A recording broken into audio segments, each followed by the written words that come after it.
You know, there are some things that just define a nation. For Ireland, it's Guinness. For Brazil, it's samba.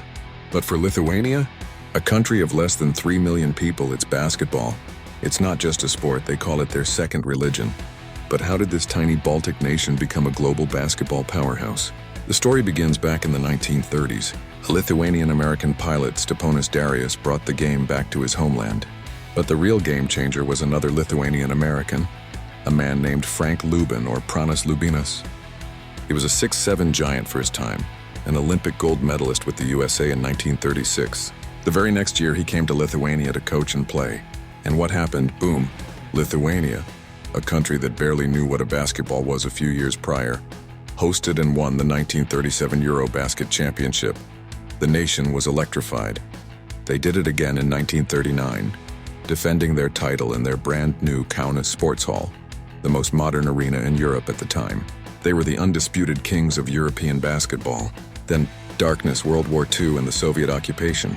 For 50 long years, Lithuania vanished from the world map.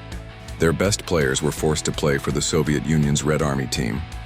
Think about that, playing for the flag of the people who occupied your country. But even then, they dominated. At the 1988 Seoul Olympics, the Soviet team that won gold had 4 Lithuanians in its starting 5, including legends like Arvydas Sabonis and Šarūnas Marčiulionis. They were the heart and soul of that team. Then came 1992. Lithuania was finally independent again, but the country was broke. They barely had money for uniforms, let alone plane tickets to the Barcelona Olympics. And this is where the story gets legendary. A little rock band from California called the Grateful Dead heard about their plight.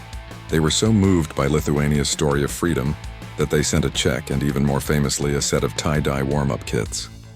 So there they were at the Barcelona Olympics, a newly freed nation, rocking these wild, psychedelic skull and skeleton uniforms. And they played with pure heart. They made it all the way to the bronze medal match, and who were they facing? The unified team, the ghost of the old Soviet Union, their former occupiers. It was more than a game. It was a battle for national pride, and Lithuania won.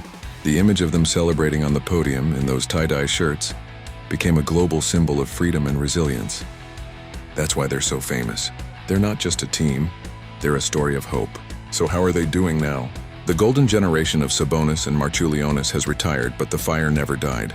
They've consistently remained a top-tier team, producing NBA stars like Jonas Valanciunas and Domantas Sabonis. Yes, Arvydas' son, continuing the legacy. They might not always win gold, but every time they step on that court, they play with the grit and soul of a nation that had to fight for its very existence. From a game brought over by a pilot to a symbol of national freedom, Lithuanian basketball is a reminder that sometimes it really is more than just a game. It's life itself.